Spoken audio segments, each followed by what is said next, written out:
Hello everyone, welcome to Priyasmi new video. আজ চড়ক পূজা, বছরের শেষ দিন। কাল তো নববর্ষ। পুরানো সব কিছুকে পিছনে ফেলে নতুন বছরকে স্বাগত জানানোর অপেক্ষায় আমরা একটু সন্ধ্যায় বেরিয়েছি মেলায় যাওয়ার জন্য। এখনো মনে হয় কিছুই শুরু হয়নি। আমার মেয়েকে বিকাল থেকে এত ঘুম পাড়ানোর চেষ্টা করলাম, কিন্তু কিছুতেই ঘুমায়নি। আমার মেয়ে যদি বিকালে একটু ঘুমিয়ে পড়তো তাহলে একটু রাত্রের দিকে যাওয়া যেত ঘুম থেকে উঠলে, কিন্তু এখন সন্ধ্যায় বেরিয়েছে কারণ একটু পরেই ও ঘুমিয়ে পড়লো। আর যা কথা তাই কাজ, এখন তার ঘুম পেয়েছে, বাড়ি থেকে বার হতে পারেনি আর ঘুম পাচ্ছে। যাই হোক, বেরিয়ে পড়েছে, এখন একটু ঘুরেই আসি। যার জন্য এখানে আসা, সে যদি ঘুমিয়ে পড়ে তাহলে আর মেলায় থেকেই বা আমরা কি করব? একটু ঘুরে তারপর আর বাড়িতে চলে যাব। মেয়ে তো আজ এক রঙের জামা পরে এসেছে। এখানে নীল পুজো হয়, কিন্তু আসা হয়নি। আর সোনার একটু শরীর খারাপ ছিল, সেই জন্য আর আসতে পারিনি। সন্ন্যাসীরা সব ঝাঁপ দেওয়ার পরে এই মন্দিরেই আসবে। সোনার দাদা আসেনি, ঠাম্মাম এসেছে আমাদের সাথে মেলায় ঘুরতে। আমাদের পরিবারে এই 5 জন আমরা, কিন্তু একজন আসতে পারলো না। আসলে খুবই ভালো লাগতো। পরিবারের সবাই যদি আমরা কোথাও ঘুরতে যাই, তার মজাটাই আলাদা।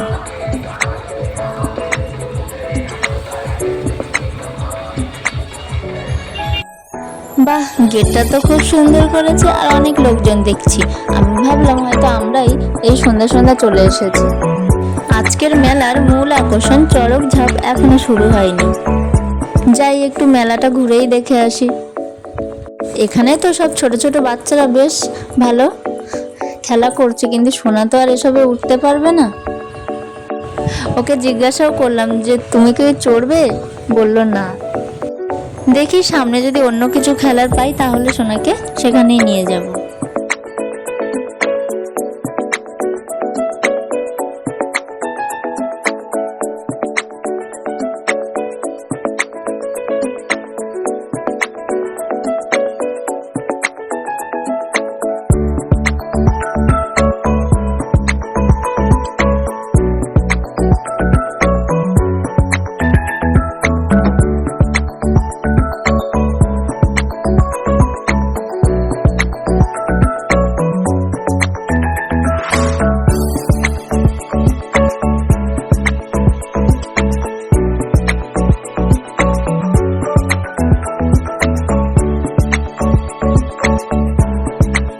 এই যে এখানেই এসে সোনা বলছে যে আমি এই গাড়িতে উঠতে চাই।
সব এখানে চলে এসেছে, কিন্তু আমার মেয়ে এখন কান্না শুরু করেছে। আর বেশিক্ষণ এখানে থাকা যাবে না, তাই একটু মেলাটা ঘুরে দেখে আসি। দুই একবার ঝাঁপ দেখেই আমরা বাড়ি চলে যাব।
নির্বিঘ্নে সম্পন্ন হলো তৃতীয় ধাপ।